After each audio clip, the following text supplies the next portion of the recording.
നമസ്തേ. 1,00,000-ൽ പരം ശ്ലോകങ്ങൾ ഉൾക്കൊള്ളിച്ചുകൊണ്ട് വേദവ്യാസ മഹർഷിയാൽ വിരചിതമായ മഹാഭാരതം എന്ന ഇതിഹാസം ലോക ചരിത്രത്തിൽ ഇന്നേ വരെ എഴുതപ്പെട്ടിട്ടുള്ള ഏറ്റവും ബൃഹത്തായ ഗ്രന്ഥമാണ്.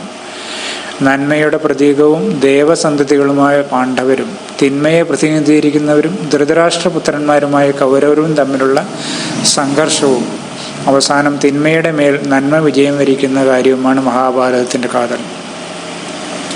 ശകുനിയുടെ സഹായത്തോടെ കള്ളച്ചൂതിൽ പാണ്ഡവരെ സ്ഥാനഭ്രഷ്ടരാക്കി 13 വർഷം വനവാസത്തിനും 1 വർഷക്കാലം അജ്ഞാതവാസത്തിനും അയച്ച ദുര്യോധനാദികൾ പാണ്ഡവർ തിരിച്ചെത്തിയ ശേഷം അവർക്ക് അർഹതപ്പെട്ട രാജ്യം തിരിച്ചു നൽകാൻ തയ്യാറായില്ല. സാക്ഷാൽ ശ്രീകൃഷ്ണ ഭഗവാൻ ദൂതനായ രംഗത്തെത്തിയിട്ടും ദുര്യോധനൻ സൂചി കുത്താനിടം പോലും പാണ്ഡവർക്ക് നൽകുന്നില്ലെന്ന് പ്രഖ്യാപിച്ചു. ഒടുവിൽ അനിവാര്യമായ യുദ്ധം രംഗത്തെത്തി.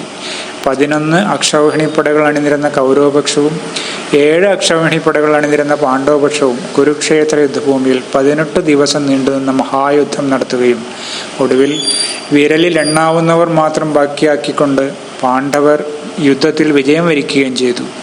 യുദ്ധശേഷം ദുര്യോധനന്റെ ഇഷ്ടത്തിനു വഴങ്ങി ദ്രോണപുത്രനായ അശ്വത്ഥാമാവ് പാണ്ഡവരുടെ 5 പുത്രന്മാരെയും അവർ കൂടാരത്തിൽ ഉറങ്ങിക്കിടക്കവേ കൂട്ടക്കൊല നടത്തി. ഭഗവാൻ കൃഷ്ണൻ കൂടെയുള്ളത് കൊണ്ട് മാത്രം കൗരവരെ പരാജയപ്പെടുത്താനായ പാണ്ഡവർ തുടർന്ന് രാജ്യഭാരം ഏറ്റെടുത്ത് നീണ്ട 36 വർഷക്കാലം പ്രജാതൽപരരായി രാജ്യം ഭരിച്ചു. ഒടുവിൽ അർജുനന്റെ പൗത്രനും അഭിമന്യുവിന്റെ പുത്രനുമായ പരീക്ഷിത്തിനെ രാജ്യഭാരമേൽപ്പിച്ച് പാണ്ഡവർ തീർത്ഥാടനത്തിനിറങ്ങി. ഒടുവിൽ സ്വർഗാരോഹണം ചെയ്തു. ഇതാണ് മഹാഭാരതത്തിന്റെ രത്നചുരുക്കം. ഈ ഇതിഹാസത്തിന്റെ ഏകദേശം മധ്യഭാഗത്ത് 700-ൽ പരം ശ്ലോകങ്ങൾ ചേർത്ത് രൂപപ്പെടുത്തിയ ഉപനിഷത്ത് വാക്യങ്ങളുടെ കൂട്ടായ്മയാണ് ശ്രീമദ് ഭഗവത്ഗീത. കുരു ചക്രവർത്തിയായ ധൃതരാഷ്ട്രരും അദ്ദേഹത്തിന്റെ ഉപദേശകനായ സഞ്ജയനും തമ്മിലുള്ള സംഭാഷണത്തോടെയാണ് ശ്രീമദ് ഭഗവത്ഗീത ആരംഭം കുറിക്കുന്നത്. തുടർന്ന് അത് ഭഗവാനും അർജുനനും തമ്മിലുള്ള സംഭാഷണത്തിലേക്ക് കടക്കുന്നു. തങ്ങളുടെ സൈനിക ബലം വർദ്ധിപ്പിക്കുക എന്ന ഉദ്ദേശത്തോടെ കൗരവ പാണ്ഡവപക്ഷങ്ങൾ അനേകം മഹാരഥന്മാരെയും അവരുടെ സൈന്യങ്ങളെയും യുദ്ധത്തിനു മുമ്പ് തങ്ങളുടെ പക്ഷത്താക്കി. ഭഗവാൻ കൃഷ്ണനെയും എണ്ണിയാലൊടുങ്ങാത്ത നാരായണ സേനയും കൈവശപ്പെടുത്തുക എന്ന ഉദ്ദേശത്തോടെ കൗരവപക്ഷത്തു നിന്നും ദുര്യോധനും പാണ്ഡവർക്ക് വേണ്ടി അർജുനനും ഭഗവാൻ കൃഷ്ണന്റെ അടുത്തെത്തി. ഉറക്കത്തിലായിരുന്ന ഭഗവാന്റെ പാദഭാഗത്ത് അർജുനനും ശിരോഭാഗത്ത് ദുര്യോധനനും ഇരിപ്പുറപ്പിച്ചു. അല്പസമയത്തിനകം കണ്ണു തുറന്ന ഭഗവാൻ നാരായണീ സേനയെ ഒരു പക്ഷത്തേക്കും തന്നെ മറുപക്ഷത്തേക്കും നൽകാൻ ഒരുക്കമായി. എന്നാൽ യുദ്ധഭൂമിയിൽ താൻ ആയുധമെടുക്കുകയില്ലെന്നും പ്രഖ്യാപിച്ചു. താൻ കണ്ണു തുറന്ന സമയത്ത് തന്റെ പാദഭാഗത്ത് ഇരിപ്പുറപ്പിച്ച അർജുനനെ ആദ്യം കാണുകയാൽ അർജുനനാണ് അദ്ദേഹം ആദ്യ അവസരം കൊടുക്കുകയുണ്ടായത്. ഭഗവാൻ ഒപ്പമുണ്ടെങ്കിൽ മറ്റൊന്നും ആവശ്യമില്ലെന്ന് തിരിച്ചറിഞ്ഞ അർജുനൻ ആയുധമെടുക്കാത്തവനെങ്കിലും തൻ്റെ കൂടെ ഭഗവാൻ മാത്രം മതി എന്ന പക്ഷക്കാരനായിരുന്നു. വൻ സൈനിക ശേഷിയുള്ള നാരായണീ സേനയെ തനിക്ക് ലഭിച്ച ദുര്യോധനനും അതിരറ്റ് സന്തോഷവാനായി. യുദ്ധഭൂമിയിൽ ആയുധമെടുക്കുകയില്ലെന്ന് പ്രഖ്യാപിച്ച ഭഗവാൻ ശ്രീകൃഷ്ണൻ വില്ലാളി വീരനായ അർജുനന്റെ സാരഥിയാകാമെന്ന് സമ്മതിച്ചു. ഖാണ്ഡവവന ദഹനത്തിൽ അഗ്നിയെ സഹായിച്ചതിന് അഗ്നി നൽകിയ കുതിരകളെ പൂട്ടിയ തേരും ഗാന്ധീവവും അമ്പൊടുങ്ങാത്ത ആവനാഴിയുമായി യുദ്ധരംഗത്തെത്തിയ അർജുനന്റെ തേരാളിയും വഴികാട്ടിയുമാകാൻ സാക്ഷാൽ ഭഗവാൻ തന്നെ രംഗത്തെത്തി. പാഞ്ചാല രാജാവ് ദ്രുപദന്റെ പുത്രൻ ദൃഷ്ടദ്യുമ്നനായിരുന്നു പാണ്ഡവപക്ഷത്തെ സർവ്വസൈന്യാധിപൻ. പഞ്ചപാണ്ഡവന്മാരും അവരുടെ പുത്രന്മാരും നിരവധി രാജാക്കന്മാരും പാണ്ഡവപക്ഷത്തുണ്ടായിരുന്നു. കൗരവപക്ഷത്താകട്ടെ ഭീഷ്മപിതാമഹൻ, ദ്രോണാചാര്യർ, കർണൻ, ശകുനി, ശല്യർ, അശ്വത്ഥാമാവ്, കൃപാചാര്യർ തുടങ്ങിയ മഹാരഥന്മാരും അവരുടെ സൈന്യവും അണിനിരന്നു. ഇതോടെ 18 ദിവസം നീണ്ടുനിന്ന ചരിത്രത്തെ അപ്പാടെ മാറ്റിമറിച്ച മഹായുദ്ധം ആരംഭിക്കുന്നതിനുള്ള സർവ്വസജ്ജീകരണങ്ങളും തയ്യാറായി.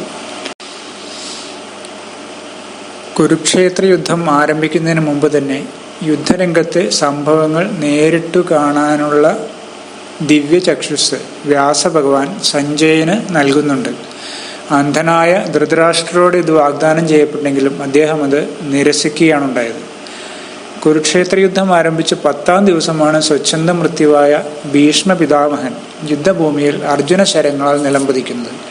പിതാമഹൻ യുദ്ധരംഗത്തുള്ള കാലത്തോളം തങ്ങൾക്ക് പരാജയം സംഭവിക്കില്ലെന്ന് ധൃതരാഷ്ട്രർ ഉറച്ചു വിശ്വസിച്ചു. എന്നാൽ ഭീഷ്മർ വീണതോടുകൂടി ഇനി എന്തും സംഭവിക്കാമെന്ന ഭയം മൂലം സഞ്ജയനോട് യുദ്ധരംഗങ്ങൾ തുടക്കം മുതൽ വർണ്ണിക്കാൻ ആവശ്യപ്പെടുകയാണ് ചെയ്തത്.